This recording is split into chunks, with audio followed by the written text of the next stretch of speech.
I already hit it. Yeah, 845-8157,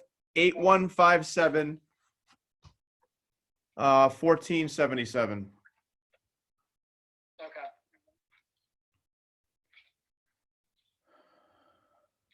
All right, I'm gonna click join if you're ready. Yeah, go ahead. All right, my face just popped up, bro. All right. Join with video. 8157, 1477.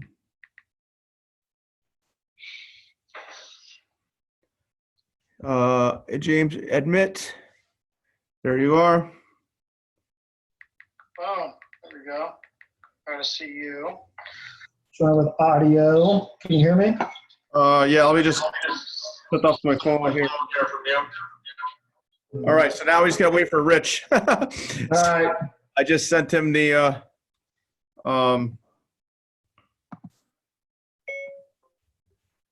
try that one. Chris is on.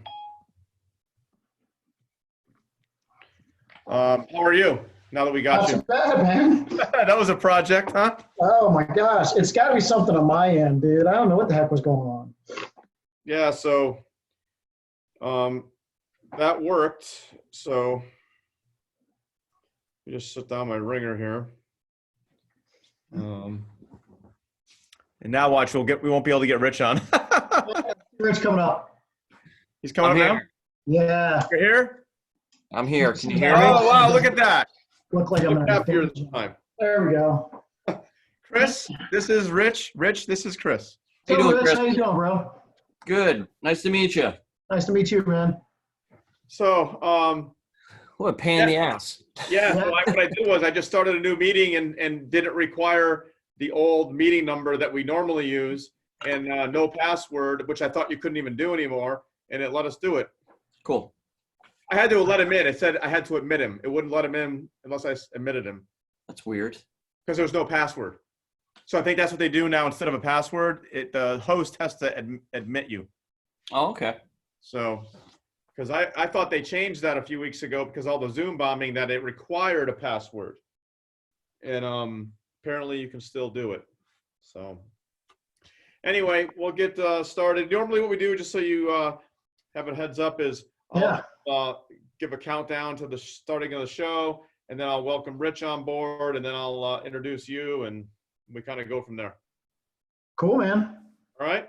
All right, brother. All right, you ready, Rich? Yep. Okay, 3, 2, and 1. And welcome back to The Code. We got episode number 12. I had to look at the board, Rich. I wasn't sure what episode it was. How are you doing? I'm good. I'm good. I'm excited about this next one. So I'm more excited about the fact that it's Delaware, and that's just like a stone throw away from us. I've never been there. So, you know, it's funny. You're just like Bryant. Bryant has never been to Delaware. well, I think I drove through Delaware, but I blinked and missed it. It's tiny. So It's bigger than Connecticut, isn't it? I don't No, think man, so. it's a small estate. Oh. So anyway, here's our guest. Before I forget to introduce him, Chris Bumgartner out of Delaware. Chris, how you doing? Good, man. How are you? Excellent. So for those of you listening or watching, don't know who Chris is. Chris is also a Pedro Sauer black belt through John Garfield, and he's also a law enforcement officer. He was a U.S. Marine for many years, and does Muay Thai as well. So martial artist as well as a military soldier in his day, and also a police officer. So he teaches at an academy down in Delaware. So you got kind of all the different things we like to talk about in one package. Sounds good, man. How are things down in Delaware? Oh, man, I think they're like everywhere. Crazy. Just not normal anymore, bro. Everything's shut down here. Everything's been shut down for a while, so nobody's training. Pretty much the only thing you can really go to is a grocery store. Just like everything on the East Coast, man. So I'm pretty lucky right now. I'm kind of working from home except for call outs. So it's been easy on me. Plus I don't have little kids running around. If I had little kids running around, this whole thing would be a lot different, but I don't have any little kids anymore. So Yeah, Rich was talking about that recently. Like, imagine having like like 4 or 5, like little ones, like changing diapers and stuff. Oh, No. that'd be bad. Having a 3 and a 7-year-old is challenging. So there's a lot of pluses about it though. If you can sit there and take like a crappy situation, and we get to spend a lot of time with them, and get more time to enjoy them than me and my wife. We're usually passing the baton. She gets home, I'm taking off, or she gets home and then she's right to work as soon as dinner's over. So we actually get to spend a little bit more time with them. So it's like, that's not a bad thing. And we're eating a lot better, cooking a lot better meals. Yeah, I was going to say, you look all buff. Dude, I'm like 157. Nice. I think you guys might be in the same weight class. I was just thinking that, man. Really? Yeah. I used to be 6'2". I might be getting a little shorter in my old age. But now like 155, and I can eat whatever I want, no matter what it is, time of night, ice cream at like midnight, doesn't matter. I do not gain a pound. Yeah, but your arteries know it. I actually, you know what, for the most part, I eat pretty healthy. So the ice cream, that's my one like weakness that I have. Yeah, mine as well. Although I don't shed the weight as much as you do. But Chris, we met now. How many years ago was it? It's got to be a while. It was Professor Sauer's old school. I want to say it's. I don't even remember now. Do you remember how many years ago it was? Man, maybe 6 years ago, 7 years ago, maybe. 7 probably. Probably 7, yeah. Yeah. So I remember as soon as I met him, I was like, we met. I think we went over to Starbucks, or we went somewhere and got a sandwich because it was too early for class or something. And Yeah, some coffee, yeah. right out of the gate, I'm like, oh, I'm going to get along with this guy. You know how you meet Rich has gone all over the world doing jiu-jitsu and stuff too. But you know how you just meet some people and right out of the gate, you're like, oh, I'm going to like this guy. That's how it was. So anyway, how did you get started in the martial arts? How did was jiu-jitsu your first martial art, or did you start in something else before that, or? Yeah, man. But just going back to when I met you, I just got to say, and I think what it is that some people put on like just like a persona trying to impress you, and immediately when I met you and we drove over to go get coffee, you weren't like that. So I knew immediately. I was like, hey man, this is a good dude. He's not trying to impress me. You're not going out of your way. You're not already telling me war stories or anything like that. So I immediately was like, man, this is a good dude right here. So same here, man. So how did I get started in martial arts? I guess the point of this is like long stories, right? So I got started in martial arts because of I grew up in the 80s, 90s, and that was the age of ninja movies. You grew up around then. I mean, everybody knows about ninja movies back then. So pretty much, and what's funny is that I'm taking this college class right now, and we have to do all these reflection pieces. And what I've come up with is that growing up, I wanted to become a G.I. Joe ninja basketball player when I grew up, right? So you just cut the basketball player off of that. But G.I. Joe Ninja, which pretty much Snake Eyes, the best G.I. Joe of all time, right? That's what I wanted to be when I grew up. So my family didn't have a lot of money for martial arts or anything like that, so I never actually got to take anything.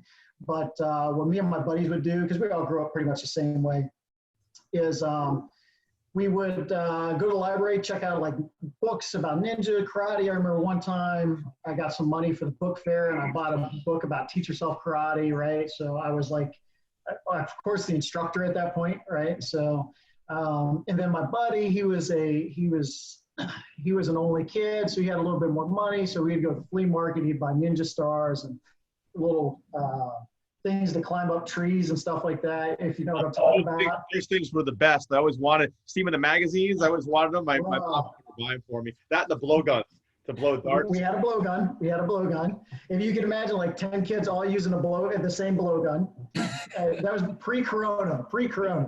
So those claws, man. So I'll tell you a good claw story. So have you ever been down to like Eastern North Carolina, any place down in the South? Yep. All right. So they have those pine trees down there that are like 1,000,000 feet tall, and they have like bark that's like that thick all around it. So that's what we're using. We're using these claws to climb up it. So my buddy, he's climbing up and using these claws, and he gets however high off the ground. And of course it breaks. The bark comes off. He falls. Take him to the hospital. That was the last we could ever use the claws. We got banned from the claws, but we did not get banned from the actual katanas that we would run around with and try to chop stuff with. It was ridiculous. I always wanted one of those grappling hooks too, with the long rope. We didn't have a grappling hook. I don't remember us with a grappling hook. That sounds like it would have been somebody's property damage, man. So that's pretty much what it was, man. Is I always wanted to do it. I never wrestled or anything because I was growing up in North Carolina and I played basketball. And basketball in North Carolina is king. Like if you don't play basketball, you're a nobody. I know we had wrestling, but I mean, like for us in North Carolina, like the dorks wrestled. Like you don't know anything. You just play basketball, right? But I never lost that desire to do martial arts. So when I was about 16, I got my first job, and I was making some money finally. And I was buying those like Blackbelt magazines and Soldier of Fortune magazine. And you remember those videos you could get out of there, like taught by like a Navy SEAL, how to end a fight in like 30 seconds and stuff. I would buy those stupid videos and I would watch them, and I would immediately know they're garbage because by this time I'd been in enough fistfights to know that they were garbage. But a buddy of mine that I played basketball with, this is like the first chance I could have got to jiu-jitsu. And I always tell this story because everybody around my age has the Hoist Gracie story. I don't have a Hoist Gracie story. It doesn't even exist, right? He tells me about the UFC. And he says, hey, you got to go down to Blockbuster, and you got to go get this thing, the Ultimate Fighting Championship. He explains it's completely legit. It's not professional wrestling. And he says, there's this little Mexican guy on there, and he's destroying everywhere. I go down. Yeah, he's a little Mexican guy. He says, you're going to love it. You're going to love it. Because I'm a little guy, right? So I go down. I'm looking through the Blockbusters. I think I found one. I pull one up, and it looks like he's got a Mexican dude on it. I get it. I take it home. I watch it. And all it is this 230-pound dude. He's just murking everybody. He's leg kicking them and punching them in the face. So I watch it, and I'm like, it's cool. It's real, but it has nothing to do with me. The Mexican guy's like 230 pounds. I was like, this is crazy. He's jacked.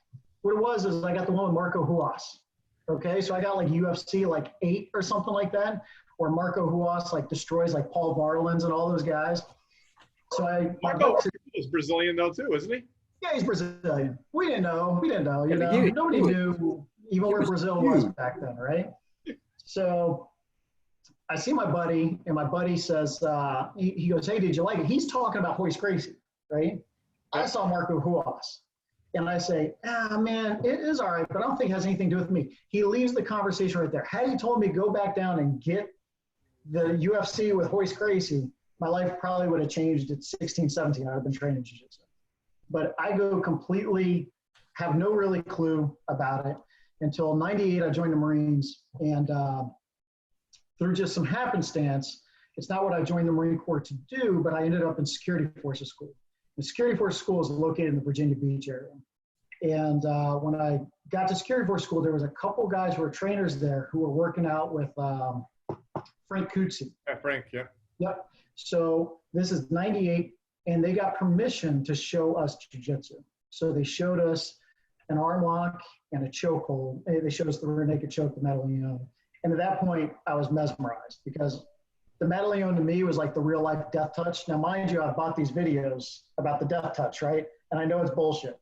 So actually, Frank did a bunch of videos back in the day when he was a SEAL. He did a bunch of videos with knife fighting and stuff, but they were a lot better. I never saw them. I don't know what I was looking at. I don't know. I was getting really the bad ones, right? So he showed me the real death touch, right? The choke is the real death touch. So after that, I asked him, I said, hey, what is this? They said, jiu-jitsu. I go back to my barracks, and I'm talking about it. And of course, you know, if there's 60 Marines in there, there's 10 of them who claim to be experts, right? So this is 98. Nobody knows any jiu-jitsu. But at that point, I would say for 3.5 years, I would say for 3 years, I trained almost every single day, knowing nothing, just by buying videos, books. I remember Ken Shamrock came out with a book, Enter the Lion's Den. That was like my Bible. Like I was doing crappy ankle locks and stuff.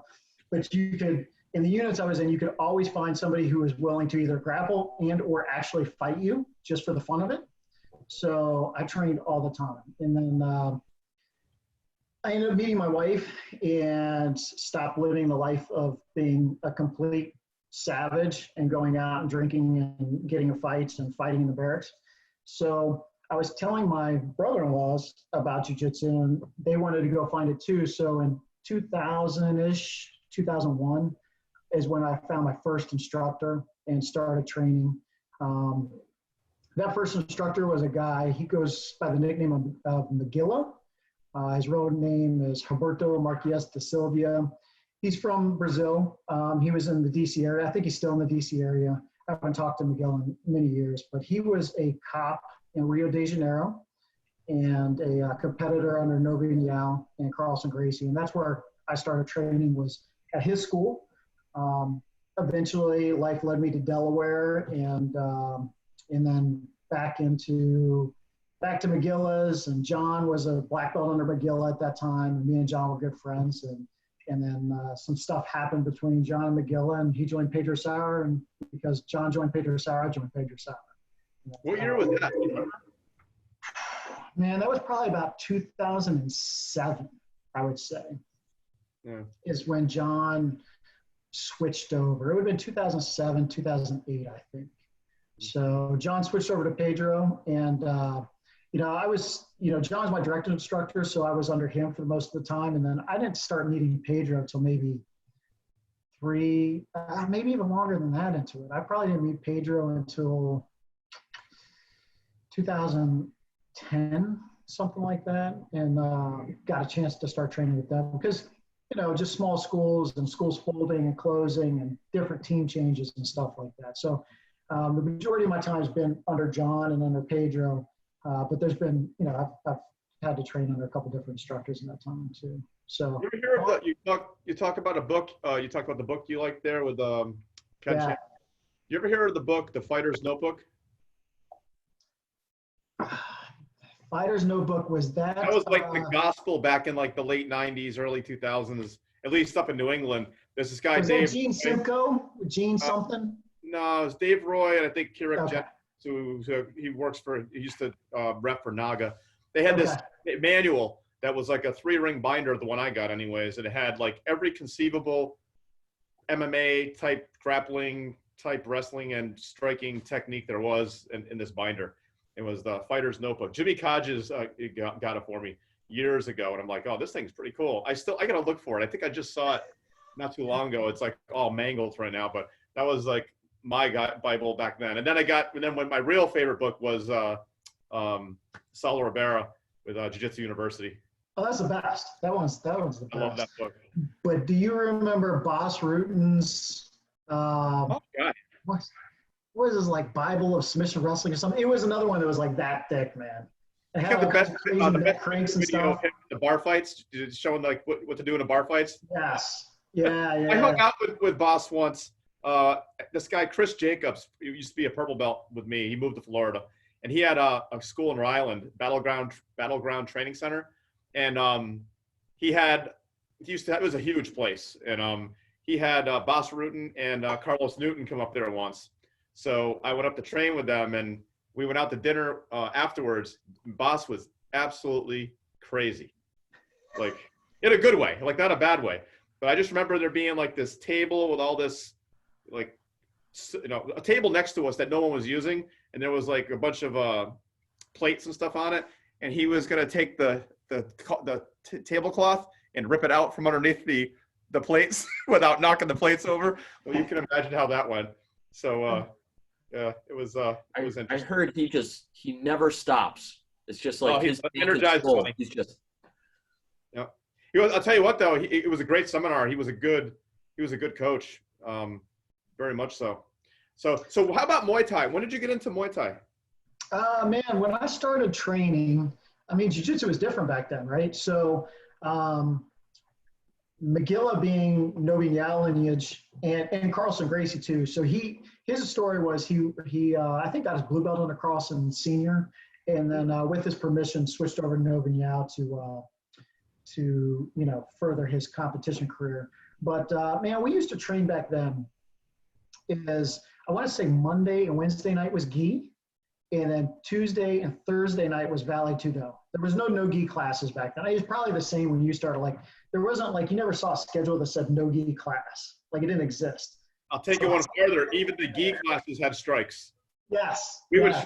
would strike with the gi on. I would come home, I have blood all over it. My wife would be like, "What the hell is wrong with you?" So you would go in on Tuesdays, Thursdays, and like the first 45 minutes would be like hitting pads, boxing, Muay Thai. He would bring in like Muay Thai guys to train with us and stuff. And a lot of the other guys were going, like a lot of the students there were going to places to train Muay Thai. So, and then you would train on the ground, you would train the strikes. So there was always part of the normal thing for me for jiu-jitsu. And then years later, when I started teaching at my first school, we ran classes like that. We ran classes where it was Monday, Wednesday were gi, and Tuesday, Thursday was Vale Tudo MMA training. So there was always striking.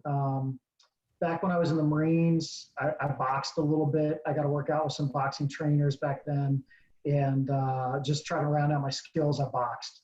And then when a few years back, I had become part of another gym. And at that point in time, I've kind of figured I was done with striking. Like, I just didn't want to do it anymore. It was just had kind of been boring to me. And I really didn't want to train fighters anymore at that time either. So, but we decided to have a striking program, and there was supposed to be one thing about striking is that some of the people that are involved in that community are some of the flakiest people you'll ever meet when it comes to actually showing up and running a class. So we went through like coach after coach after coach that was supposed to show up and run that program.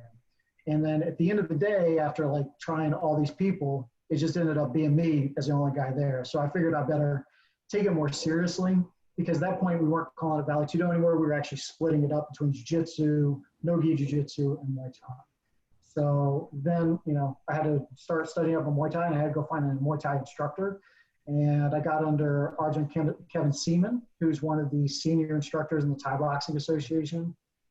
And once I got under him, that's when I kind of saw like that it has levels to it. You know, like I had some decent little boxing, and, you know, I had some decent striking. Like when I was training fighters, my guys were always decent stand up.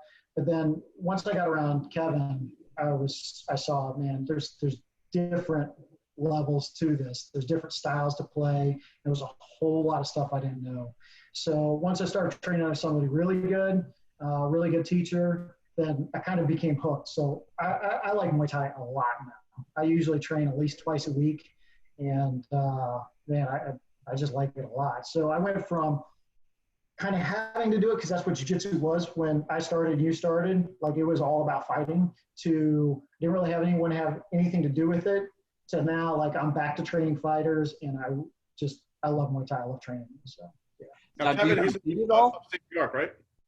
Yeah, so Kevin is up in Syracuse. Syracuse is where he's at. So interesting dude. He actually teaches college level classes on martial arts at Cornell University. And then he, in addition to that, teaches at, I think it's Tai Chi up in Syracuse, and he does seminars all over. So jiu-jitsu guy too? He's a brown belt under the Balance Association. Yeah, Phil and yeah. Yeah, I'm trying to think of who the black belt is up at the head black belt of Tai Chi. I don't think I know him, but Phil and Rick, yeah, Migler down in Philly. I cut you off, Rich. What were you gonna say? I was gonna see if do you compete at all now?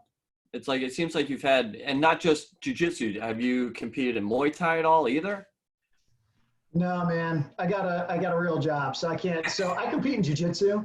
Okay.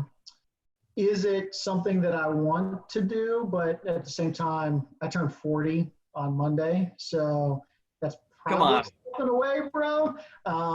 So right now, usually, and the thing is one, my job, but two, I'm a coach, and all my guys come first. But you know, there might be some plans to try, and I got to talk the wife into letting me try. So that's definitely always one for me. That's like my wife is your job, kids. She's like, I've had some. I think the last competition, it's like I blew my knee out, tore my MCL. So I was just like, I Ooh. put that on the back burner for a little bit. But you can't use the 40 something because Rob's 49 and I'm 43. I'm not 49. I'm Jiu-jitsu, not I don't care. 47. I'll be 48 in October. Now, So I will say with- this though, Okay. that I don't know. Tell me if this is the same for you. Like I've competed in jiu-jitsu, you've competed in jiu-jitsu, and back early in long time ago. I don't want to say like challenge. I guess you could call them challenge matches. I used to have people come to the school. I'm talking early 2000s, and people would come in there, and it was like they'd be trying to take your head off, like punch and kick and everything else. Yeah. I had those kind of things, but to me, none of that stuff ever. I never get nervous competing. When I get out there, I know a lot of people say they get nervous, but I don't know. Like in our jobs, like I go out there to compete when I did, and I'm going to go back into it. I just think, well, they're not going to shoot me. So, I mean, it just isn't. For me, the fear and anxiety of competing in jiu-jitsu is 100 times worse than anything I've ever experienced in law enforcement. Really? So, yeah. I mean, whether it be SWAT hitting a door and the guy's got a gun back there, I don't know. To me, especially because you've always probably been in the same boat I've been in too, but I was always the coach too. So there was always these thoughts in the back of my mind, like if I lose, my students are going to leave me, everybody's going to think I suck, and all these things run in the back of my mind. So the nervousness for me, I can say that I've never really gotten that nervous on the job, but competing to me, yeah, man. I mean, it's taken me a long time of competing and not caring and losing to know that, everybody's still going to love you at the end of the day and your students are going to leave you and all these type of things. It really doesn't matter. And reffing too, because I probably reffed for 3 years, and I was reffing almost every single month at one point, sometimes 2 or 3 times a month. So seeing all those matches, competing in all those matches, kind of lessened it for me. But yeah, I've always gotten way, way more nervous for jiu-jitsu competitions than for. Now, was it Yeah. was it leading up to it? Was that the nerve-wracking part, or was it the actual competition itself once you actually slap, bump, and put hands on? Oh, both. So, and not so much like now. If I was to compete, it wouldn't be during. But yeah, I still get it coming up to the competition. Not so much anymore. But yeah, the before, the during. It all depends. Hey, look, if the match is going well, it's going my way, then everything goes away, right? But when you're getting just destroyed, it's still there. But nowadays it's different. I really don't get it much now when I compete. But back then, I would always get it. I don't know, man. I guess it's part of it too is that I always tell people this when I'm teaching police as well, is that I guess since I started at 18 when I joined the Marines, and really, while I wasn't a good Marine, I did take this away from, being an infantryman and stuff like that, is that you got to do our job and to do it effectively, you need to do it with a willingness to die. And you got to be okay with that going into it. And you got to remove that from your head, man. It's just there. I mean, you can do everything perfect every single day. I know Rob's seen it. I've seen it. I've seen cops who have died who are phenomenal cops. I've seen cops who died who weren't good cops, but cops that were really good cops, and it was just their day. And if you've been doing this job long enough, you've made 100 mistakes that it could have been your day. Or you make no mistakes at all, man. There's poor kids who've been doing this job who are just walking up to the house to knock on the door of a domestic, and then some guy with an AR starts shooting through the window. It just is what it is. So you got to, in whether you're a soldier, you're in the military, or you're in law enforcement, I really believe to effectively do your job, you gotta just make peace with that, and you gotta do the job with a willingness to die, right? But when it comes to competition, that's all based on how you see yourself and your ego, or at least it was for me. And it was based on what do people think of me, and that was what made that terrifying. versus like Rob was able to put it into, well, they're not going to shoot me. There's nothing really I got to worry about. I'm going to walk out and go, the chances of you dying in jiu-jitsu competition is nearly none. You know, the chances of you being injured are very low too, right? You know, for me, it wouldn't have mattered if I would have died or gotten injured. It's just the actual losing, the actual getting subbed, you know, and looking like garbage. That's what bothered me the most. It's funny though. I bet you your students don't view it that way. We were talking with Bryant about this, Bryant Pangelinan. And Foster. And Foster too. And do you know James Foster? Yeah. We were I talking don't know him personally, no. And he's like, you know, your students, they're not going to care if you win or lose. They don't. They're just proud that you get out there and you put it on the line. You know what I mean? Like, Rob, you're 100% right, and it took me a long time to realize that. And there's a couple of things to it. They don't care, you know, whether you have students or not, whether you're the student. Because a lot of students, they're like, well, I don't want to let you down, coach. It's irrelevant. It's not relevant, right? Because I don't care. I just care that you're trying, right? So I would care more that you let that fear keep you from doing it. So they don't care. Nobody cares.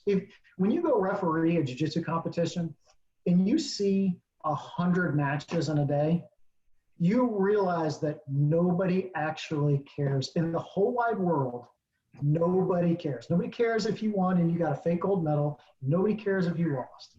Absolutely nobody. You're the only person who cares. Unless you're like the real big names, I guess, you know, like, you know, maybe then it has some it'll last a little bit, you know, but or if you win or lose in some spectacular fashion and it goes YouTube viral, I guess. But other than that, I mean, like you said, the chances are pretty slim. It always makes me think of that Hickson quote. I don't know if it's his quote personally, but he used to always, I guess, say it. It was like, you know, I'm not afraid to die. I'm not afraid of dying. I'm afraid of not living.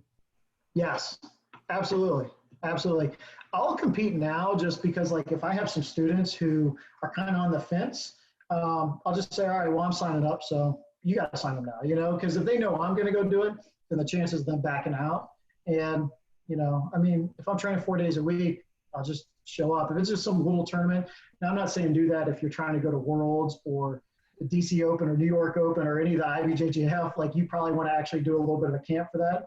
But if it's your local tournament around the corner and you're already training 4 or 5 times a week, or dude, if you're training 2 times a week and you just up it to 3 for a couple of weeks, just go do it. You know, just go do it. Do you find it hard to, like, a lot of the smaller jiu-jitsu tournaments, it's like they don't even do black belt tournaments anymore. It's like, it seems like it's all gone to pre-sign up super matches. You're going to fight this guy. You're going to fight this guy. I've seen that in a lot of the tournaments lately for the black belts over the past few years.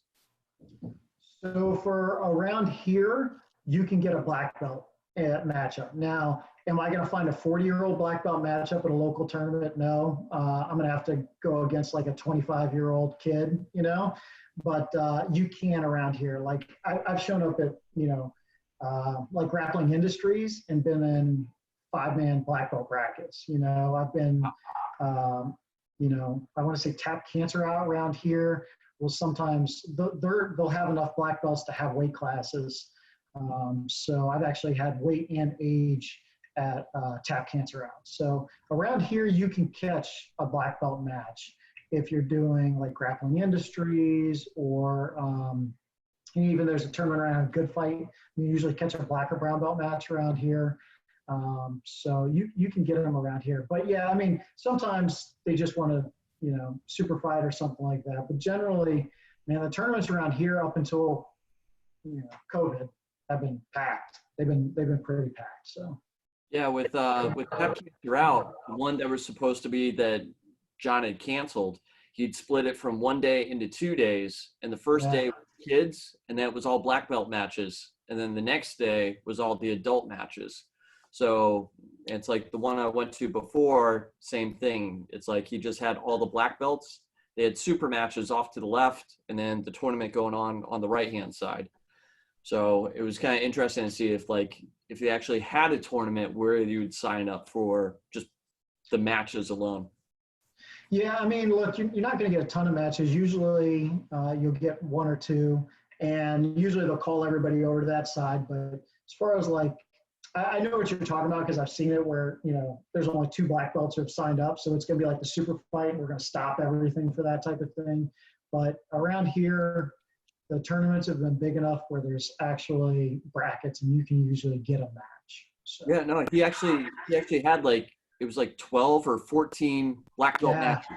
And it was just super fights. That's it. You had the one Yeah. match against the guy and that was it. So it was that fun though. answers out pretty good for that. So I guess from your perspective then, with the whole nerves thing that you experienced in competition, you would have to make the argument that competition does help you in the real world, because, you know, you always get those people, you know, sport versus self-defense, right? And I say yes to both. I'm one of those. I think you would do too. I'm just one of those guys. It's like, oh, you know, when someone asks me, oh, do you like the self-defense part of jiu-jitsu? Yes. Do you like the sport? Yes. Do you like MMA? Yes. I like it all. I like every aspect of jiu-jitsu. And to me, it's all different slice of the pie. But you would have to say that it's good training for real world, because you're getting a lot of those nerves and a lot of that anxiety and that, you know, that adrenaline dump and the uncertainty of what's going to happen, even though, yes, there's rules, but, you know, you still could get hurt. Yeah. I mean, if we're talking about the competition, is competition good for self-defense? 100%. I believe competition's good for you, period, because of the nerves, right? If we're going to talk about jiu-jitsu, taking jiu-jitsu off the mats into your normal everyday life, then I believe competition is something you should be doing. If that's really what you're gonna preach as an instructor or your reason as a student, then, you know, you should compete at least once. I would say more than once. I would prefer my guys to compete once at every belt level. Don't make that a rule, because, you know, like I got guys who are pilots or something like that. Maybe you're a surgeon, or I had a guy one time who was a professional musician in an orchestra. You know, that guy can't get his hands injured. He's not going to be able to roll that hard, right?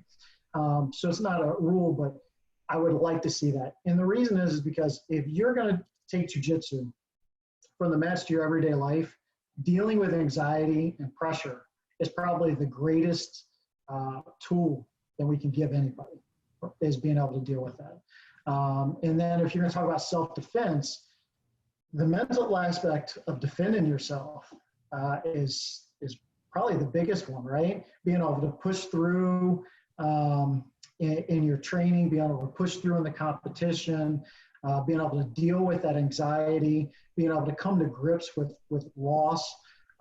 That's huge in self-defense. So I'm a big believer in competition. Like, I don't have like a winning competition record. I've won a couple little tournaments. I've lost a lot of matches. You know, I've had guys who lose. I've had guys who are really good. And at the end of the day, it's about building better people and about self-defense. And that's why I'm a huge believer in competition. When I hear people say we don't compete because we train self-defense, I mean, I'll just come out and say it. I think it's probably because the instructor's afraid to compete. I mean, they're afraid of the consequences of that. I would be, it just doesn't seem to me like if we're really going to try to do this to replicate a fight, the closest I can get the average human being or the average man or woman to a fight is a jiu-jitsu match. I can never expect somebody who is a 40-year-old guy who works 9 to 5 to do an MMA fight. That'd be completely ridiculous. And not everybody is as lucky as me and you, Rob, where we have to fight for a living, right? So that is a lucky part, because we know exactly what we're capable of. We've been in that situation many, many times. The closest I can get somebody to a real fight is a jiu-jitsu match. The nerves, somebody coming at you 100%, somebody who doesn't want to lose at all coming at you 100%. And then if we're going to talk about the sport versus self-defense thing, I mean, just train what you want to train. You know, I train both. And when I train sport, which is the majority of times, the majority of what I train, I'm training for fun. You know, I like doing bare bolos. I've listened to the show, Rich. I know he makes fun of you for playing guard, bro. I'm a guard player too. Don't worry about it. Hey, I like the guard too. I do. I like my car insurance too, but I don't wake up every morning and want to use it. I mean, I like to be on top and smash your guard and pass you and mount you. That's what I like to do. You know, but hey, it is what it is. We all have our faults, Rich. Oh, yours is not being able to pass my guard. So, no, but I can keep saying that until the school opens back up. I'm ready now. Let's come on down. Right here, I'll open the door for you. So, yeah, I think that I had an argument, not an argument, but I don't know, 4 or 5 months ago now. Somebody was like, "Oh, these guys that do all competition, I don't think they would do well." I'm like, "Do you think for 1 second Andre Galvao can't defend himself in the street? I mean, you're out of your mind." Out of your mind. Like, You know what? The one thing that I kept listening to, and it's like I've heard a lot of police officers train jiu-jitsu. What do you guys use the most? And you're like, the fundamentals. It's the fundamentals in a fight or any time. It's like, you don't think that these top professionals don't know the fundamentals? So if something happened, it's like, come on. It's a silly, statement to make that these guys can't defend themselves in a real fight. Yeah, I would say that you do need to practice the self-defense stuff if that's something you really do care about, right? And you don't have to do it all the time though. You can do it here and there. You can practice with strikes here and there. You can practice the clinch. If you're doing a fundamentals program like in Pedro Sauer Association that's self-defense based, or something like that, then you're probably good. If you've gotten to a certain level, a black belt level, and you go back and you teach that and you work it, and every once in a while you're like, hey, throw some slaps at me. You don't have to do it that often. But I agree with you. I'll go so far. I'll go beyond Andre Galvao. I'll say that if you picked a fight with Mikey Musumeci, who probably has the absolute type of game that everybody would say, hey, that is what's going to get you beat up in a street fight. He is beating 99% of people in a fight because Rob can vouch for this as well. The majority of people can't fight.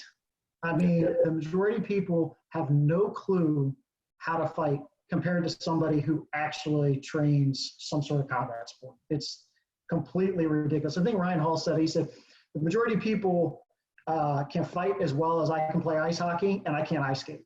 That's I think he said it the best. I mean, Ryan Hall's a great example.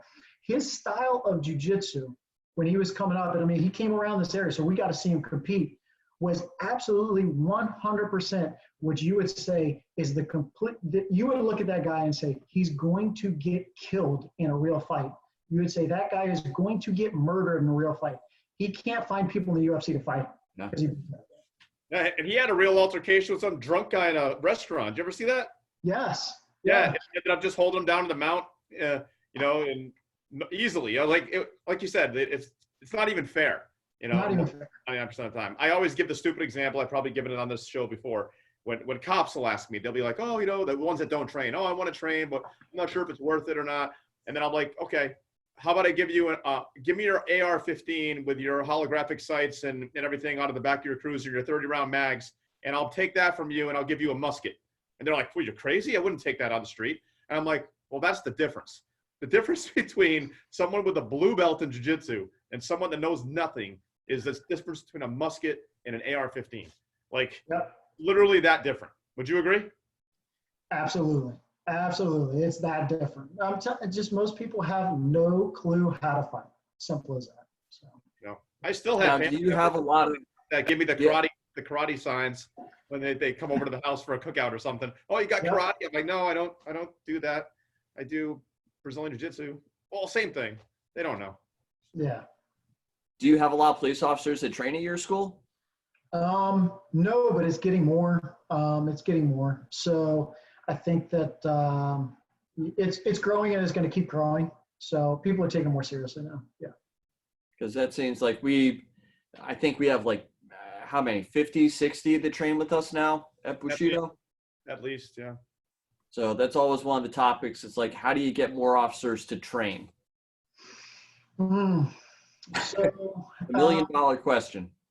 Yeah, no, I actually, because I've listened to the show, I've heard a couple people speak on this. I'm going to give something new because I think everybody's kind of saying that more cops are training now.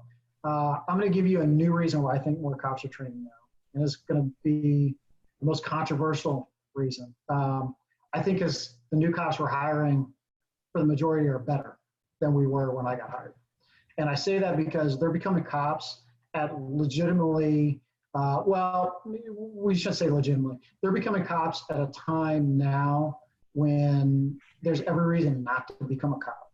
If you want to become a cop now, then your heart's probably in it in a way that it might not have been in it when I joined after 9/11, and they were hiring everybody. I mean, they were hiring people that couldn't walk the 1.5 miles. I mean, when I got hired.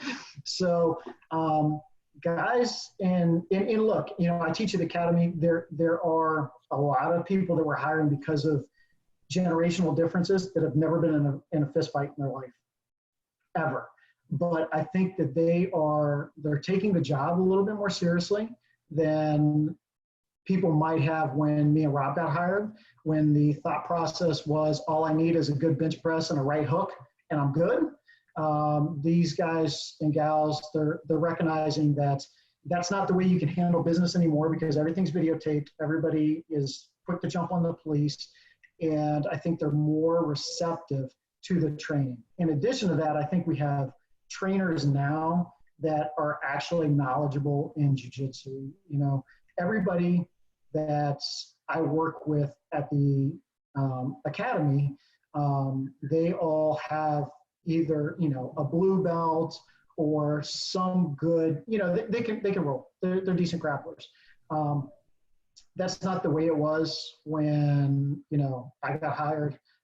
We were teaching really bad wrist locks and, you know, grab me here, no, don't grab me there, grab me here, but not with that hand, you idiot. You know, I mean, that was the type of stuff that was going on. So better trainers and a new generation that I think is definitely more receptive to this type of training.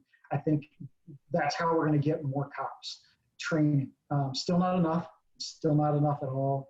And, you know, I think that just comes down to people like Rob, who are a great example to the officers around them of this is the life that you want to live versus, you know, going off on another path. This, you know, people like Rob are able to show this is how you have a successful career and stay safe and stay sane at the end of this career. So, yeah, Now, I guess that's my answer. Been to a bunch of classes for you teach a lot of cops, right?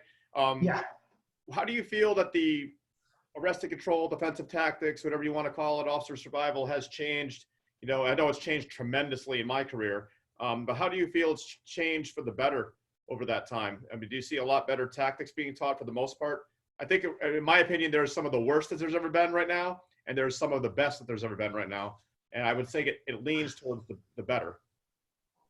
I think it leans way better. It's been a while since I've seen some really bad stuff. I think you remember there used to be like, I think the main company around, I won't go out and say. I'll tell you, PPCT, they suck. There you go. I was a PPC instructor. And if they're listening, my academy is open all the time. Just look up the schedule. Come on down, 60 Progress Drive, Manchester, Connecticut, or 111 Hebron, 111 Main Street, Hebron. I'll gladly roll with any instructor that they have because they're all full of shit and they're gonna get cops killed. Oh, I have no problem saying it. But they were the premier agency for teaching law enforcement. They were all over the world. It's unbelievable. It's because it's the worst. Rich, I got to show you something. It's so stupid. You're better off than having nothing. Oh, it's so bad. You remember there was the pressure point kick to like the tongue of your shoe area or something. It was just so ridiculous. The whole thing was so ridiculous. And I can't think of anybody who's doing PPCT anymore. I think they're still out there. I'm sure they're still out there. I'm sure. But I think for the most part, it's getting a lot better. I can remember going through the academy and being told over and over and over again, you don't want to go to the ground in a street fight. You don't want to go to the ground in your job. We don't go to the ground. We don't go to the ground. And what is the first thing you did? First thing you ever saw when you went out on the street and somebody started resisting? Get on the ground. Get on the ground. But when they tried to put them in handcuffs, where'd they take them? To the ground. To the ground. You cannot restrain a grown resisting individual without putting him on the ground. And immediately, I don't know why, for probably 30 years, that was the thought process of law enforcement. How nobody ever said, you're telling us not to go to the ground, you're not showing us anything on the ground, yet every day I go to work, I have to put people on the ground and wrestle them in the handcuffs. And it blows my mind that we went so long without doing any ground fighting. I think there was a switch where we started doing ground survival.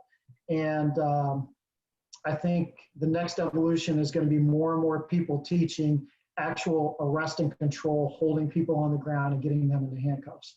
But that is the more complicated aspect of trying to teach things. And that's also where the injury rate goes up. So I think it's getting better. I think it's going to continue to get better. I hope it's going to continue to get better. I hope that when I'm old and I've been out of law enforcement for 20 years, all the cops in my neighborhood have, blue and purple belt level jiu-jitsu. That'd be amazing. I don't think that's realistically going to happen because some new toy is going to come along and they're going to think that's, you can remember when Taser came out, right? Mm-hmm. We went from just hooking and ducking and getting in fights like every night of the week to all of a sudden nobody knew how to fight anymore and everybody was like chasing each other, like trying to push other cops out of the way to use their Taser. And then it became an overused tool. And there's going to be another tool that comes along like Taser. Because when I talk to older cops, they say pepper spray was like that, the stick was like that, the slapjack was like that. So that might be the only thing that interferes with us getting to an evolution where, like you say, like the lifeguards actually know how to swim. So we'll see. I think it's good. I can't say who else was participating with me. I don't want to get anybody in trouble, but did you ever play taser tag? Trying to check your tasers? Let's just say no. Oh, we had some interesting characters that we used to do that with once in a while. The other thing that's interesting is, that was a long time ago, by the way. Yeah, long time ago.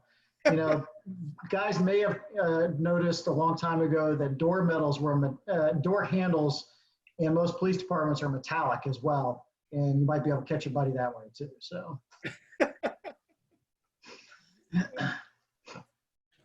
Who's your favorite grappler?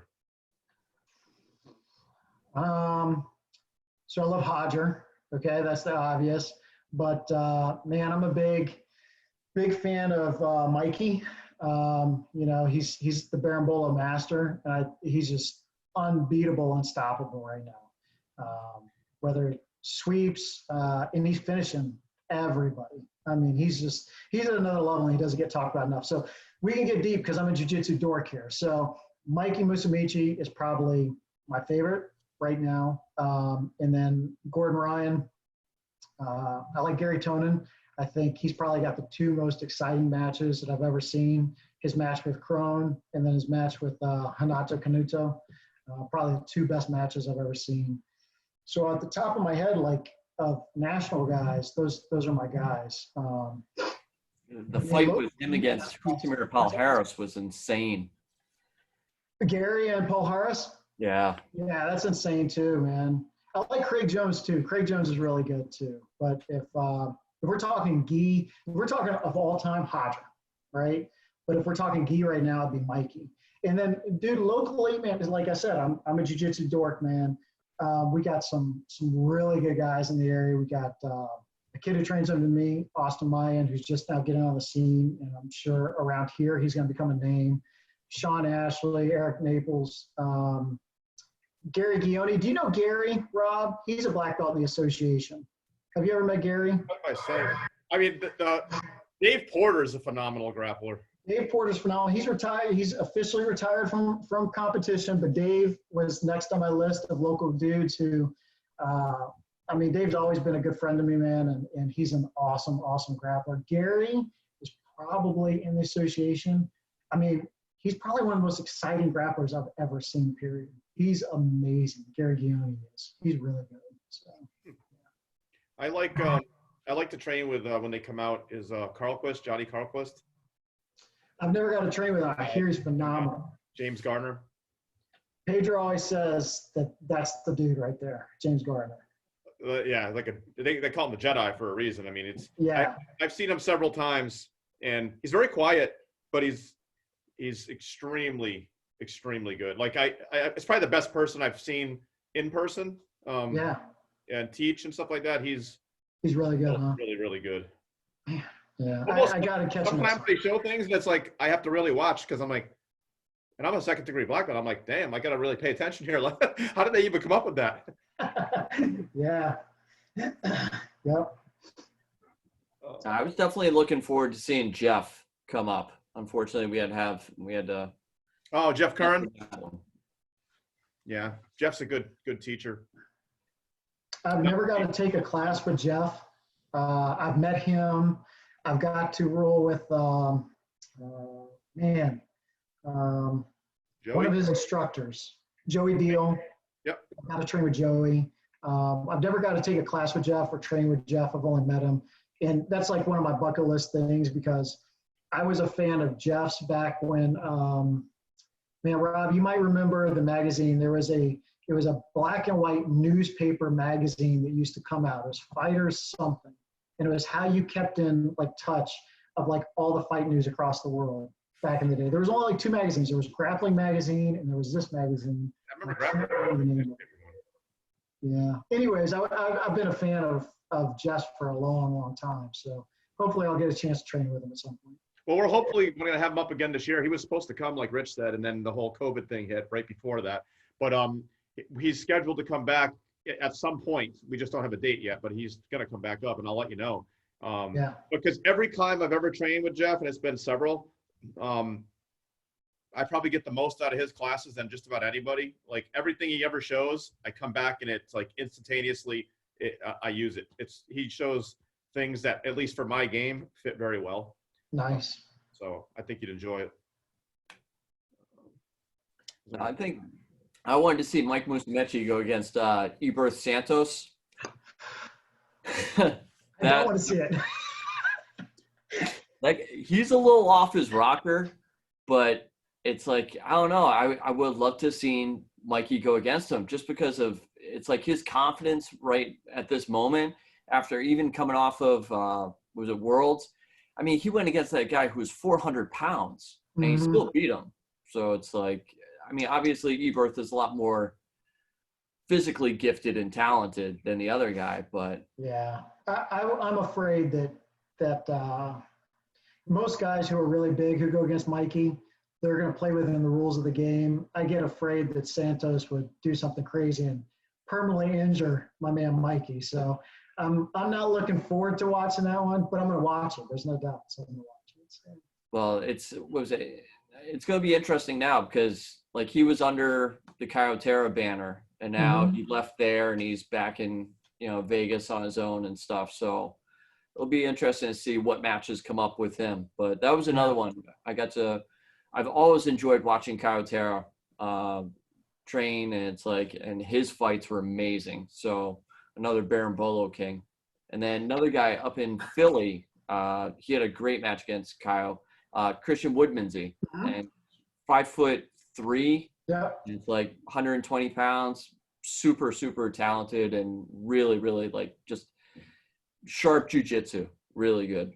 But I like watching the smaller guys compete rather than the bigger guys. I've got to meet Christian a couple times at tournaments. I've never taken a class with him or anything like that. But some of my guys have went up there, and they say his classes are intense. There's a tough room, and his guys who compete locally, they're all extremely good. So I got to imagine he's a good coach. So. Yeah, he is a very good coach. He's been up to Connecticut a bunch of times, and he's come to our school when Rich runs Black Belts for Butterflies, and he's a very good instructor. Very good instructor.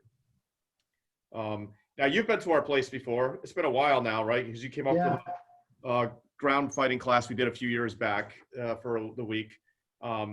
And I haven't been to the place you're teaching now. I've been down to be honest, I don't know if I've been to any of your schools yet, but I don't think I have. I've always seen you down at headquarters with Pedro Sauer. But I want to get down to where you're teaching. Where are you teaching now? So, recently I went into a new venture, Kaizen Jiu-Jitsu Academy. So it's located in Dover, Delaware. So it's a really nice facility that we got. and we got a good team already. Now, I think we had been rocking and rolling for about a month when this COVID thing hit us. So definitely a bad time to start a new jiu-jitsu school. But, you know, we're going to be back, and the core guys are still there. You know, we've got a good team. So we've got a lot of upper belts came and followed me over, and it's a nice place. So wait a second. You just opened a new school a month ago? A month before? Yeah, so I'm just teaching. So I'm an instructor. The owner of the school, it was actually a karate school, and he actually upgraded his location, and he partnered with me and a friend of mine to open Kaizen Jiu-Jitsu Academy, which is basically taking over his old location, which was huge. So yeah, I just left the school that I was at, which we don't need to talk about that, but I just left that school and just went over to this new one, and like we had only been really rocking and rolling for like a month. I mean, so it's bad timing. I mean, we may have had 2 months tops that we've been in that place. So really bad timing for us, but you know, it happens. We had to build anyway, so we're going to build again. It is what it is. Well, best of luck to you on that. I mean, I have a few friends that, one of my friends, Hillary Van Ornum, and she just opened up her school probably 4 months ago in Washington. So she's going through a lot of those same pains of opening a new school, getting it up and ready, all the work put into it, and now all of a sudden it's like you got to close your doors. Mm-hmm. So. Yeah, we'll be fine though. I mean, like I said, a lot of guys came over, and we have still our core group of instructors. I think right now we have, well, I know right now we have 3 black belts. So we have myself, my friend Mike Estrada, and Scott Chiriboga, who's actually a Gracie Baja black belt who's come over to us. So, and then we have all my brown belts and stuff that came over. So, man, we got a good team. So we're gonna be fine. So, yep. Jerry Lashway, you remember Jerry, right? Big Jerry. Yeah. Good dude. He still teaches those takedowns you showed for that law enforcement class. He still teaches them up here when he does executive protection and police classes. He always mentions that I learned these from my buddy Chris. Man, you were talking about law enforcement and changing the perspective. That was the thing that I think really started changing things at my agency, is when I taught that.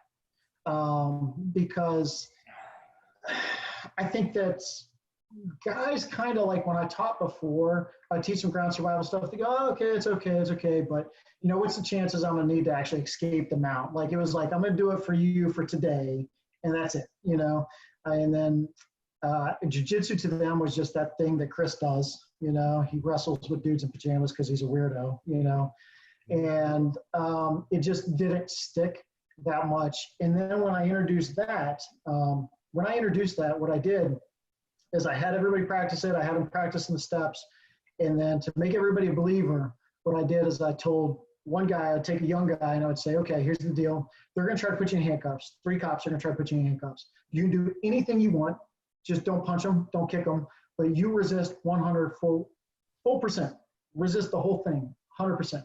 And I told the guys, hey, do the the technique just like I taught you to. The 2-man takedown, and actually it was 3, which make the odds better. And I timed it. And I had, I think, 5 in-service classes that year. And out of the 5 in-service classes, only one group was over 1 minute in getting the guy in handcuffs, which was 1 minute and 1 second. But everybody else was like 35, 40 seconds. And I asked everybody, I said, that on the street, what would have happened? And of course, it would have been punches and screaming and, all kinds of stuff, right?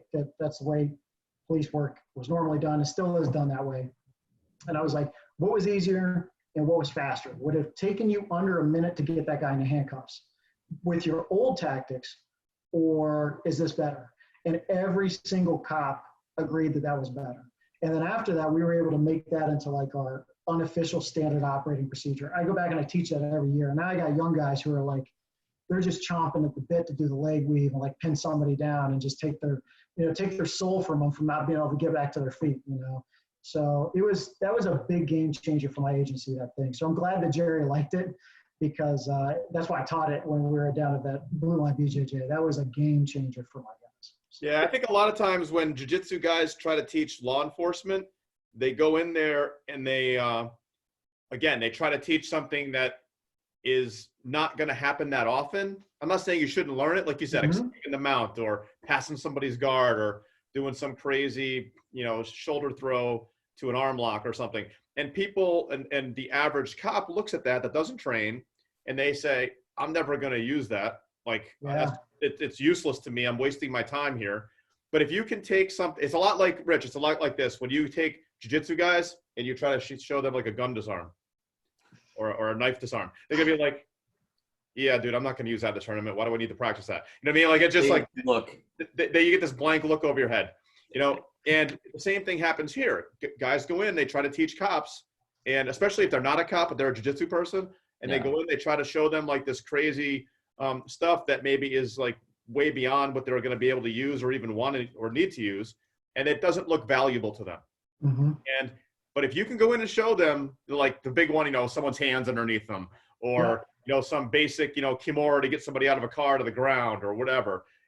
When you show them that kind of thing, even the old timer in the corner with the newspaper up to his face will put it down and say, what are you doing there?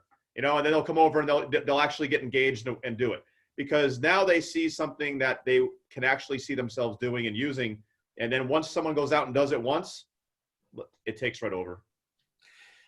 But do you think like social media has that negative effect on cops as well? Because you see it on Instagram and Facebook, and you have talented jiu-jitsu guys in their own right, and then they do some dumb shit with a rubber gun, and they're rolling and they're throwing a berimbolo in there, and they're like, this is what you can practically do. Do you think that's a turnoff for cops to sit there and see that and be like, yeah, it's bullshit? Yeah, I think so. I think it's like the old CrossFit videos. They would always see CrossFit, and CrossFit, there was some elite athlete walking on their hands for 50 yards and climbing a rope 25 feet high with no legs. And, and people watching them say, I can't do that, but if they show them the basic fundamentals of fitness, you would get people in there, Actually, and I think you drive them away. We can bring this whole thing right back to the beginning.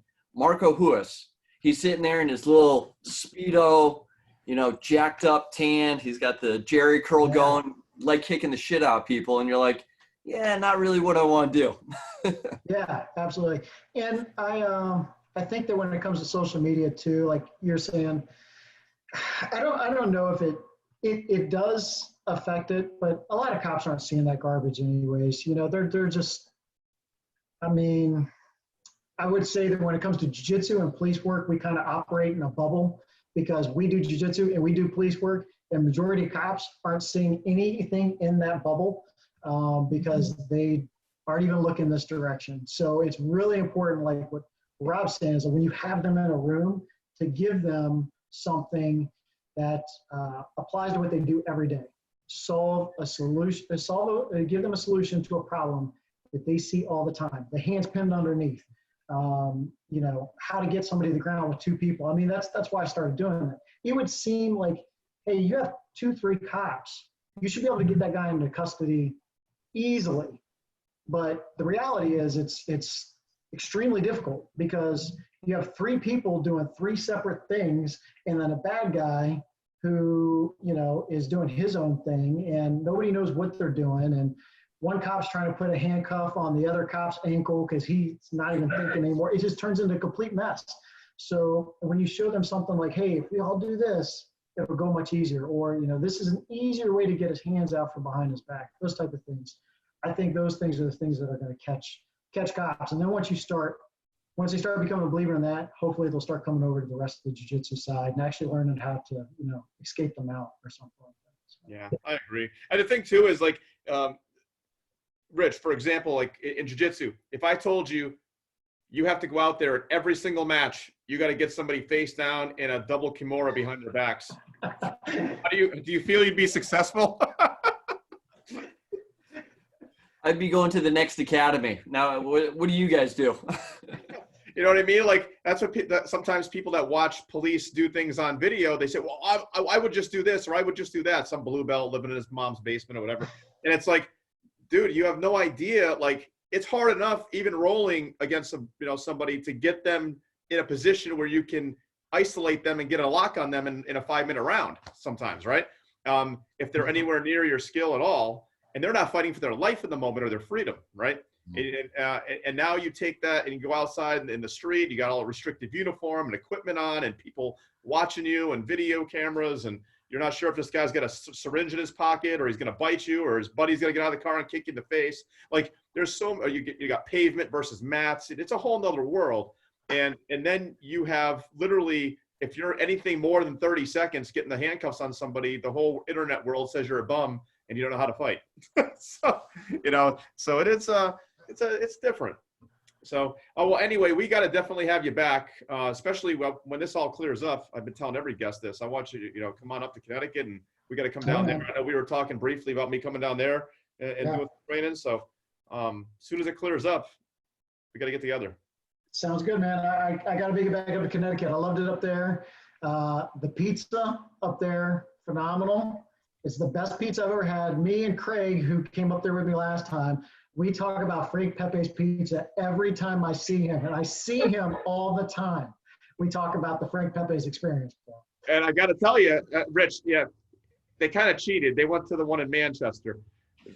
It's not bad. Not bad, but it is in New Haven. So you're telling me there's another level? Oh my God, yeah. I mean, I don't want to take. I love Pepe's. I love the one in West Hartford and Manchester. They're good, but you got to go to New Haven. Yeah. New Haven is the place. So Rob had this instructor's course, which I'm trying to get him to do again. Okay. But he worked us so hard. Plus I'm a maniac on top of that. So every single night I was training either at your place, or I went up to Formiga's one night too and trained as well. So I think it was by Wednesday or Thursday, me and Craig were so malnourished and tired. We ate a pizza at Frank Pepe's that had to be the size of an entire dining room table. I've never eaten so much in my life. It's because Rob tried to kill me during that course. That's what happened. Yeah, have I explained to you why I stopped doing the instructor class?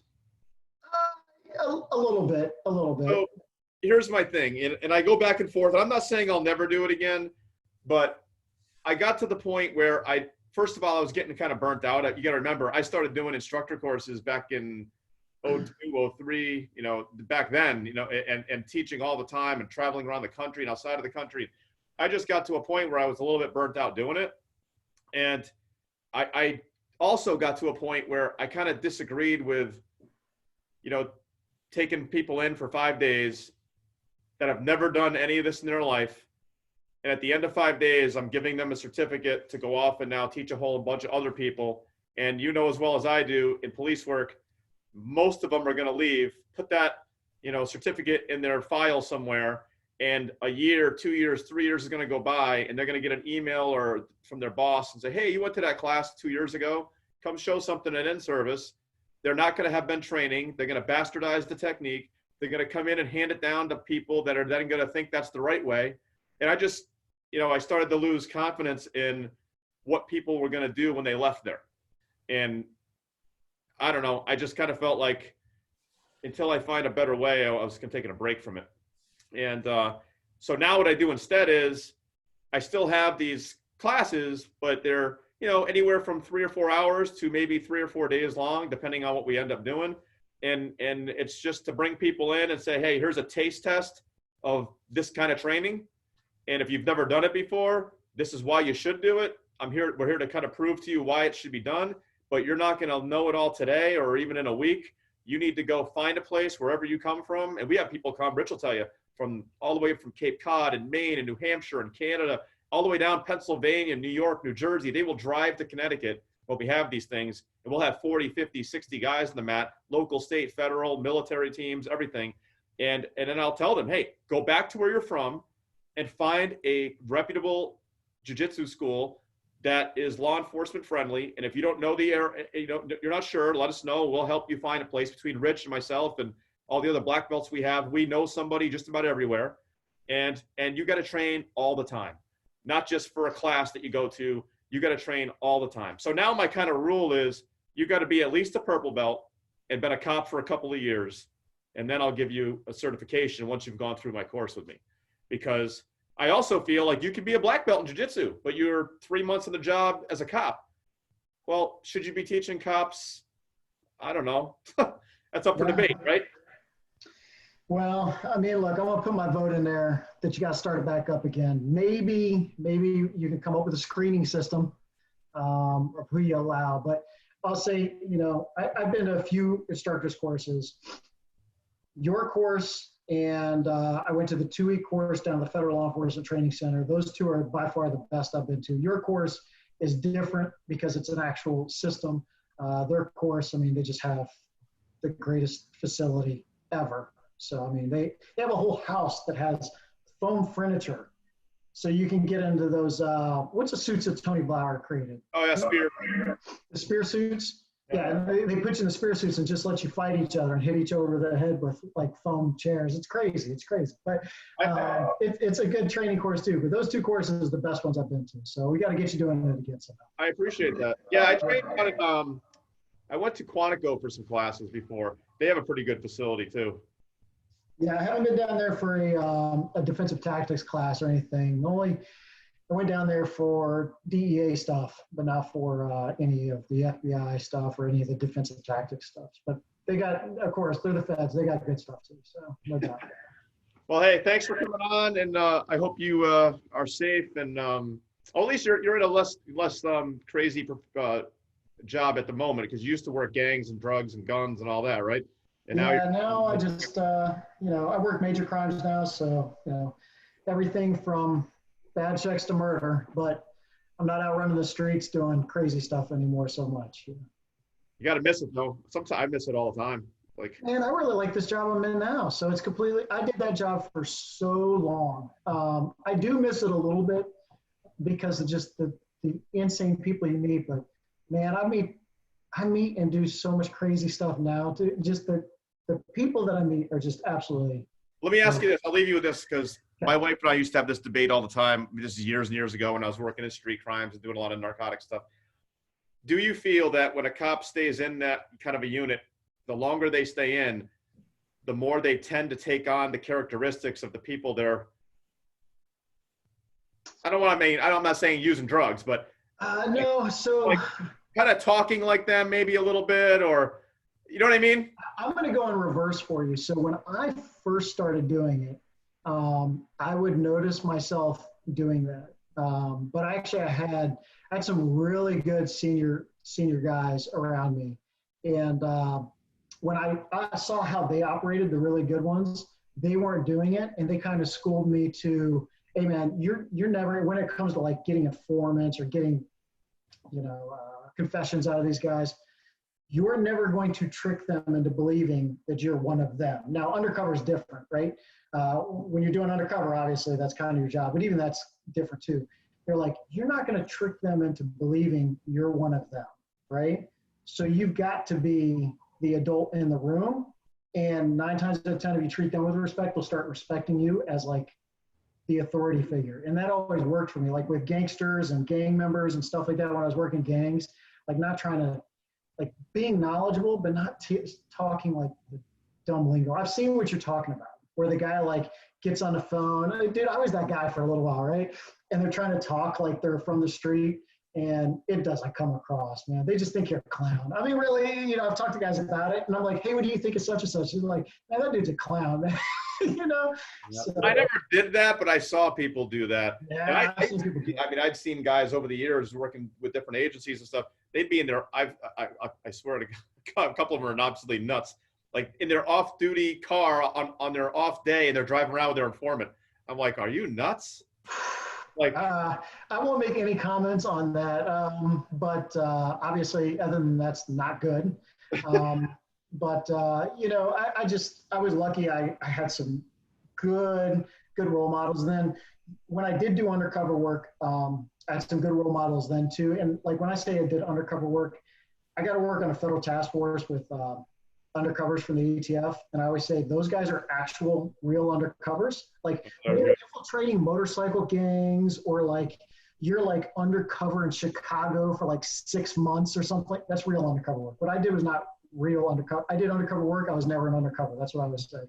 But I was able to learn a lot from those guys about like how to act then too. And there's only so far you can take it, because you start doing like what you're talking about, it just comes off as fake, I think. And guys see through that stuff, you know? I mean, I never got why guys do that. And I would always try to like tell guys, like, don't do that. Like, the point of being undercover is just doing what you need to do and getting this done as quick as possible, and just giving them the money and getting the fuck out of there. You know, that's what your job is. Like, not to make them think that, you know, I mean, for around here, demographically, they're not going to think that I'm from their hood. It's not going to happen, right? It's not going to happen. So I've never got, well, I do understand how it happens. Definitely not what should happen. So it's funny you bring that up, you know. So only somebody who worked at drug work a long time would bring that up, trust me. It's funny because I had a boss, Tony Mealy. He was one of the best bosses I've ever had. He used to actually train jiu-jitsu. And I remember him telling me when I was first hired, he's like, listen, you will never be as good as the criminals are. They do it 24 hours a day, 7 days a week, 365 days a year. That's why it takes multiple of us to catch them, because they live the life all the time, especially in the drug life. Like, they are living and breathing it 24/7, 365. Like, we're probably getting half of 1% of what's out there. Oh yeah, you know. absolutely. Absolutely.